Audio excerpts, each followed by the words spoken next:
So guys, welcome back. This is Val from Dreamlight. Part 2, episode 2 of our The Art of DAZ photo blends. And what we're going to be doing today is taking what we learned from the last episode and use a different technique when it comes to blending the image and also lighting it. So what we're gonna do is something I call the fake HDR approach. Okay, fake HDR. And again, just a quick reminder, our sale ends just in 5 days. Go ahead, grab some amazing photo and video backgrounds for your project.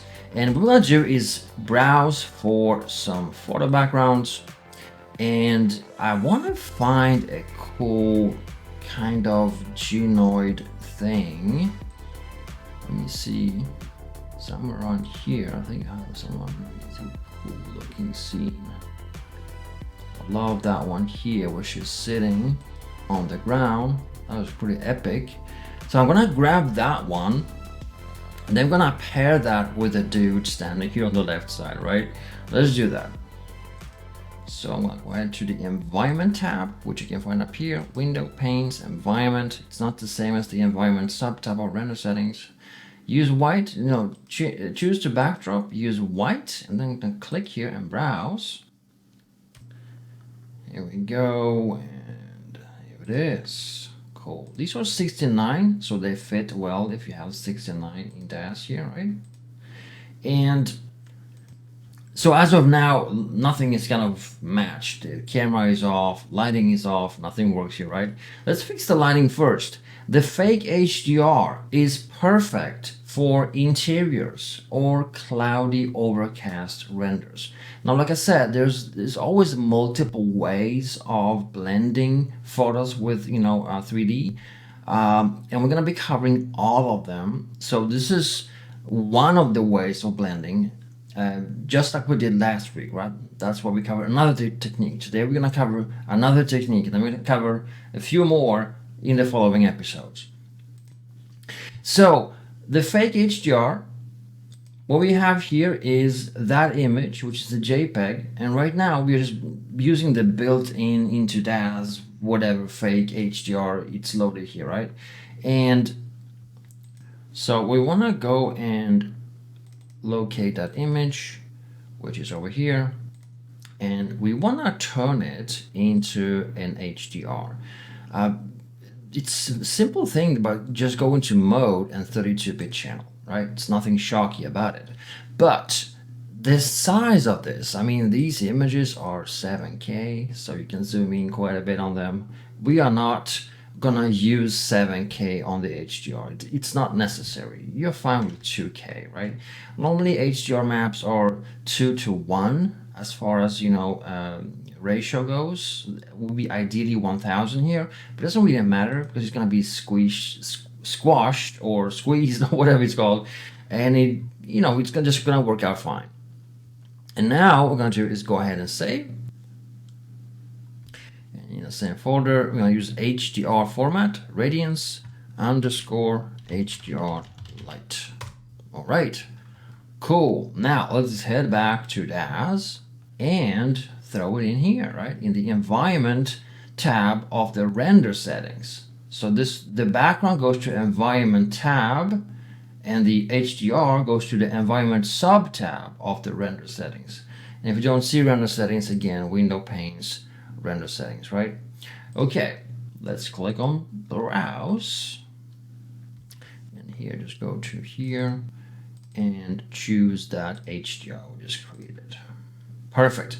Now immediately you can see something happening on him. You see that suddenly he's getting some kind of lighting on him, right? We can do a very quick camera positioning here before tweaking the lights. Just add a camera, and this camera looks a little bit more like wide angle to me, right? So I say we keep it as 65 for now. That's pretty wide, and we can maybe tweak that later if needed. All right, I mean, that changes how things look like, right? So what we're gonna do is just keep it around 60 and just do a eye positioning this time. So no need for seeing any grid or so forth on the ground, right? Just use the camera left click here to orbit around him, right click to pan. Then you can left click here to move around, left click here to zoom, move the camera in and out, right click to zoom in and out, right? It's very easy and quick to position. So what we want to do is have some kind of authority thing, like he's standing here like so, right? And we need the proper scale. So, you know, just adding him like that might not work so well. We might want to, you know, need to first of all, the camera height is kind of low on this, right? So if you go to camera here, it's 27 centimeters above ground. I'd say maybe too low. I'd say it's something around there ish, right? Maybe 40. Now I'm gonna go ahead and move the camera closer so that we get closer to him and we get some kind of thing going on like that. But ideally, I'd love for him to kind of squat so that we can see his face, right? Before doing that, let's go to dome rotation. You can, by the way, punch it individually here as well. Intensity goes, you know, this map lights him, but not her, okay? And at the same time, we can always go in the background and fine tune that manually as well, and even change the color of it, right? So you have those controls here to play with. I'm not gonna do that right now. Okay, so I suggest you do a pretty high setting while setting the light, because then you can go ahead here and rotate it. Let me just see if I have post denoiser on. This is a great feature for RTX cards, really super fast, removes noise, renders a lot quicker. And the thing is, what we want to do here is rotate it so that we get that magenta lighting from the right and the blue slightly from behind him, not like it is right now. Right now it's kind of vice versa, right? So you want to have, I'd say, it looks pretty cool that way, because we get a very bright blue edge. But let's try it somewhere more here. Let's see if we can find, maybe that's too much blue, right? I like the blue to be like that, punchy on the side. That was very cool, very nice. And then we have that magenta feel coming from this direction, right? And so what we want now is to tone it down, of course. We don't want too much of it. And again, this is the thing. You can have the right lighting, but you can have the wrong intensity, right? You always have to check, are you in an area that has less light? And in this case, we are, right? We are in a place here on the side that's a little bit darker than the lighting on her. She has a little bit more lighting facing her right where she sits. And you can see the image is kind of toned down on the edges. So I would even go as far as maybe 3 or maybe even 2 to get the proper lighting on him, right? We don't want to overpower the image, and plus we don't want to steal attention at the same time, right? In the wrong places. So we have our guy here. The gloves, I might need to remove that. That looks just weird. I'm just saying the scene so far. Okay, and also I said we're gonna, try a different pose on him, like squatting. So let's see if we can find. I have so few, male poses. It's almost ridiculous. So I have to probably purchase a few more, right? But we can maybe, because he is so close to the camera, I think we can use, something that is, a female pose, but it will just work out anyway, right? So we could maybe try, let's try this one. She is kind of a little bit too sexy with that pose. Let's try that. Well, that might work out, right? It's not too bad. I mean, it's not like we are maybe too sexy bum area, but let's do that. I mean, come on, all right. Nobody will know, right? So we have the option of, showcasing him in full, like so, right? By the way, you notice it's kind of slower moving the character rather than the camera. It's very much faster to move the camera around. So by having him completely in the frame, I think it needs to be a little bit darker. We kind of get a cool connection, right? We feel she's there, we feel he's there, we feel there's a presence and tension. If we get him too close, I think we might lose the connection a little bit, right? So let's keep him there. Let's keep him there. Let's zoom in a bit so he's a bit larger in frame.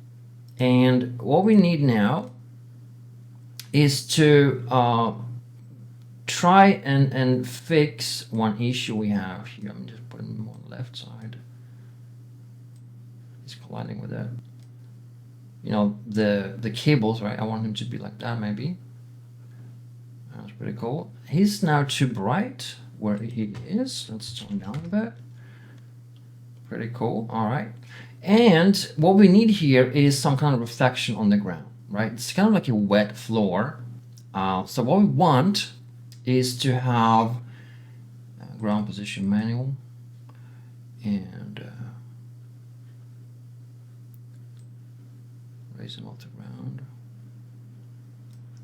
and see what we end up here. That's pretty cool. I think we can maybe even go auto. Sometimes auto is fine. I mentioned we can go manual when you have sand and water, right? Because you can sink items into the surface. That's pretty cool. So what we want is reflection. And down here at the bottom, it says ground reflectivity. You can add a color. I'd say we try something bluish. Right, crank it up, see how it looks. And I'm gonna increase the ground velocity now. So then we get a reflection of his feet onto the ground. You don't want to overdo it, but you certainly want to have a little bit of that because she's getting that, so he should too, right? And then can adjust that in color, intensity, all that. So you can have a vague. I mean, he's maybe not sitting in a puddle per se, right? There's a puddle here, but not here. So I would just say maybe just a little bit less of that, something like that, right? Now, always when you're using matching lights and so forth and stuff, there is always going to be a place when you get things to look proper. Let's fix his hand, by the way, real quick. And then I'm going to go here and bend. All right. The thing is, sometimes the lighting you do here is not going to be sufficient. I personally would love something extra on him. He's sitting a little bit in the shade, but I like some kind of connection between those two. And we're kind of losing that right now, right? So besides the fake HDR, we're going to add a spotlight. If you've been following me for the last 20 years, you know me and spotlights are best friends. I love spotlights, right? The best light type ever invented. So we're going to move that away from him. Right click here to pan, and I think we are on the wrong direction. That's where we want to be. I want to capture his face, right? So just do a quick positioning here of a light. Now we aim at him like that. I'm gonna use that kind of color, so a little bit might be higher up, aiming down. Gonna get a little bit closer. Gonna adjust the spread angle of it so it doesn't hit his entire body. I don't want to include the lighting on his entire body, just the upper body, so to speak. And again, also if you want, do like this, right, to aim the light away from him slightly so it doesn't hit his entire body. I'm gonna see how that works. Now for the light, I'm gonna use a similar color as here. Just do something similar-ish, like so, just real quick. All right, then we're gonna use geometry rectangular and use at least 1010.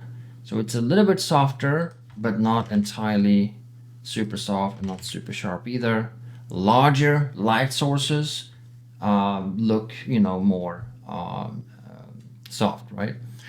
And that's it. Now I'm gonna just add intensity, cool, save the scene. and do a quick preview and see where we are. Now, very important when you're blending like this is to, in the environment tab here, a soft tab under the settings, go up here and use dome and scene. Because if you don't, if you use only dome, you will not get that extra, as you can see, the extra spotlight, right? Dome is only for the HDR, and scene is only for that light. So dome and scene renders both. So now we're getting a little bit of lighting on his face, and I'd say it's way too much on him from the side. I want the light to hit him more from the front. So I'm gonna use my auxiliary camera and use spotlight here, texture shaded, and just make sure the light is coming more from the front towards him like that. That is more appropriate, right? Much better. I think even more than that. Cool. All right. Now we might need a little bit less. I mean, we don't want to overpower him. She's the main focal thing here, right? So I'd say we maybe tone it down to 50, just so we have a sense of the light on his face, but not too much. Okay.